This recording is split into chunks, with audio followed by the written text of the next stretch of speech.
Hey guys, what is up? It's Wes Gardner, Kami Hobo himself, and we're back at it again with another pickups video. This episode's favoring one system in particular, but there is a system that we got our first game to showcase on a pickups vid. We have some downloadable games on the system already, but this is actually our first physical game. So let's get going. Alrighty, so to get things started, so I have basically every current gen system except for the Switch. I had a Wii U, and I still do have a Wii U, but don't have the Switch yet, but I have an Xbox One, and I have a PlayStation 4, and we've seen a few PS4 games on the show so far, but no Xbox One game. But that changes today. I actually went out, got this game. I love this franchise, I love this series, and I know they're not making any more of them, so I had to get a copy of Skate 3. So I've played Skate 1 and 2, but have not played Skate 3. The cool thing about this edition is this is a, I know this is basically an Xbox 360 disc, and it's backwards compatible. So you put it in the Xbox One, and then it downloads the game. Basically, it unlocks it on your account as long as you have the disc, which now we do. But the box is interesting because it's branded for both 360 and the Xbox One. So pretty interesting stuff. It has Create a Park. It has some online modes, but I don't think the servers are online, so we might not be able to play those. But my favorite thing about the Skate series has always just been the story mode and unlocking different areas, going and doing tricks. It's all based on your analog stick inputs, and it's very intuitive. So you don't do tricks like on the face button, like Tony Hawk. Instead, you actually do almost combos with the analog sticks in certain directions, do certain things. One's kind of like for pitch and yaw, and the other one's for rotation. It's pretty intuitive. It sounds complicated, and it does have a learning curve, but once you get good at the game, it's really impressive to watch. And another great thing about this whole series is the hilarious ragdoll physics.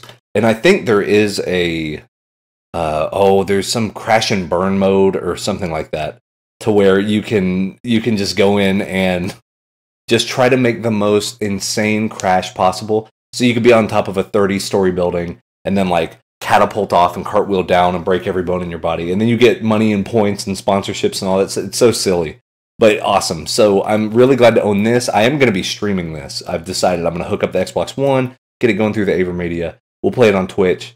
A great series. It's a shame that we haven't heard anything else about a Skate 4 or anything like that. But now I'm actually able to play a skate game because now I own a skate game and a system that can play it. Alright, so this episode we have 4 games. We just looked at 1. Now the next 3 are all on the same system. So last episode for pickups, we got a new Nintendo 2DS XL. And we've had a 3DS, the 3DS XL before that, but I needed the new analog stick, I needed some extra power, and there was one specific game I mentioned whenever we got the system that I bought it for. And guess what? Wouldn't you know it, we got it right here. So Xenoblade Chronicles for the new Nintendo 3DS, but it also works on the 2DS XL, has extra horsepower, the processor is a little beefier, it has the built-in analog stick, or the C-stick, as it were. So this is not a complete version, as on the back here, you'll see one of our local game shops, FX Game Exchange. It has kind of their printed out stuff. And also, I'm not sure, I didn't do a whole lot of research into the complete part, but there's also no like booklet or anything. I know some games don't actually have instruction manuals, it's just the little Nintendo package in thing. So I'm not sure if this came with any of that stuff, but I might as well just go on eBay, get a copy of the box and all the books and everything like that, and then it'll make it complete. But I'm just glad that I have the game. I already have like 3 hours in on it. I've been juggling these 3 games, but Xenoblade, I'm very happy to have it. It runs beautiful. The sound's amazing. If you haven't played Xenoblade on the Wii, if you haven't played it on the 3DS, get one of those. You should do yourself a favor. It's an amazing game. It's a huge game. I'm still stunned that they could fit that entire game on this little cart. It's huge. You're talking like 70, 80 hours, 100 easy type stuff. So yeah, highly recommended. A beautiful, beautiful game. Glad I have it. But yeah, awesome. The next 3DS game that we have is one that it's interesting to me. It's an enigma. And that is going to be Final Fantasy Explorers. So what this game is, a little shot of the back right here. What this game is Final Fantasy's take on the Monster Hunter formula. Well, that's what they kind of propose it as. But after playing it about 5-ish hours, I would akin this more to Phantasy Star Portable, if you played that on the PSP, which is a great game, or God Eater. So it's not quite Monster Hunter in the depth and the kind of grindy nature of it. It has a quest hub, it has subquests, it has stuff that you can craft, but it's not nearly as time intensive. But that also means it's a little more basic than Monster Hunter. So it's a little watered down, but I don't know. That's what I mean. This game is an enigma because there's a lot to like about it, but for some reason it's just not sinking in the way that I was hoping it would. But I'm giving it more time. I own it now. I'm happy I own it. I have had some fun with it, but it feels like even after 5 or 6 hours, I kind of did everything already. Like there's way more stuff I can do, but there's no incentive. I guess. And that's the thing, Monster Hunter and like Phantasy Star Portable and God Eater, they nailed incentive. They give you tons of incentive to go do things. And with this, it's more like, you kind of saw it already. It is fun to play. It's easy to play. Has a cool, unique combo system. And the way just the game mechanics work, I do recommend. But I don't know. It's so bizarre. This is going to have a cult following. I bet if I find some message boards, there are going to be people way into this. I'm kind of middle of the road on it right now, which is interesting, but I'm going to keep playing it. I am having fun, and I guess that's the most important thing. It's cool because you can also kind of unlock heroes, so like Cloud or Lightning or these other kind of hero characters from previous Final Fantasy games. You can also, there is online play, which I haven't tried yet. I bet online play will make this game a little bit more fun and just intuitive and things like that. But overall, tons of quests, tons of places to explore.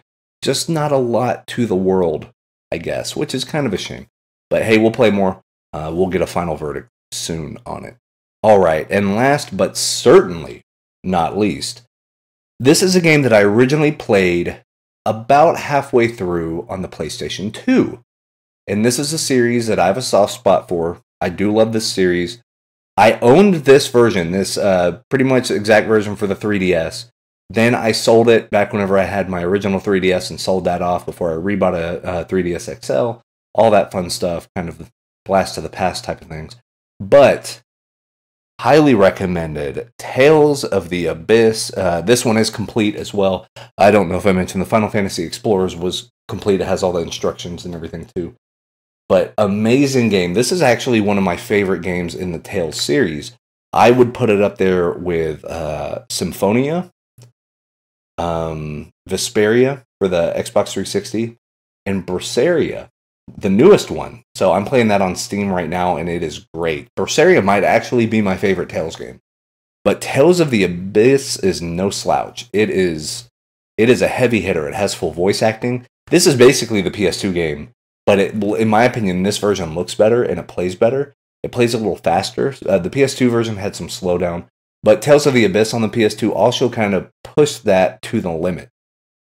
Pushed the PS2 to the limit, I should say. But the 3DS version, it's solid. It plays well. The story's on point. Like, highly recommended. If you've never played a Tales game and you're a fan of Japanese role-playing games and you have a 3DS, this is your jam right here. Like, the battle system is super fun. It's one of the best versions of the Tales battle system that I've ever played. Tons of stuff to unlock. Tons of stuff to explore. And a lot of backstory. There's a lot going on in this game, story-wise. And it tells a fairly, you hate to say mature or adult story or whatever, but it is. It deals more with the politics side of things and kind of, you know, whenever there's political oppression from one side or another, what does that do to the people? How does that influence the world? You know, it starts branching out a little. It gets pretty deep for the bones. You know what I mean? But it's good stuff. It's very, very solid. Highly, highly recommended. Great times on the 3DS. So yeah, God, we got 3 massive RPGs. And then a game you could consider an RPG was Skate 3 this episode. But hope you guys dug it. If there's other recommendations, and I've been getting a lot of them on Twitter, and I appreciate that. You can hit me up on Twitter at twitter.com/KamiLog. You can also go to our Facebook page at facebook.com/KamiLog. You can check out KamiLog.com for all the past archives, the show notes, the past episodes, everything you could ever want to possibly watch is going to be there on KamiLog.com. And, of course, we made our triumphant return to Twitch at twitch.tv/KamiLog. And you can watch us live multiple times a week. We've been playing a lot of Battlegrounds lately. I have a few games up my sleeve right now that we're going to be hitting up on Twitch pretty soon. I think people are going to freak out about it. But it's a lot of fun. We love to just chill out, relax, chat, and play some good games, whether they're new or retro. We got you covered. But yeah, I'm digging in, man. I've probably put tons of time. Oh, God, I'd say 40 hours of the past week has been dedicated just to my 2DS XL. But I will say a majority of that is Pokemon X. I have a download copy of it. I'm putting so much time. I have 1 badge left. I need to get the 7th badge, or is it the 8th badge? Do I have 7? Is there 8 badges? I can't even remember. But I have 1 badge left. I need to get that. Then go to Pokemon League, do the Elite Four. Need to capture Mewtwo. I have a Master Ball waiting to go get Mewtwo. Then after that, probably going to get Pokemon, what is it? Alpha Sapphire? Alpha Ruby? Or no, it's Omega Ruby and Alpha Sapphire, right? I'm going to get one of those. Thinking about getting one of those, then I'm probably going to pick up Ultra Sun and Moon, but I'm a big Pokemon guy anyway. Anyways, we're getting past the point. You know where to find me. It's a lot of love for these here video games. I'm about to go play more Pokemon, and then some more Xenoblade. So we'll catch you next time. Peace.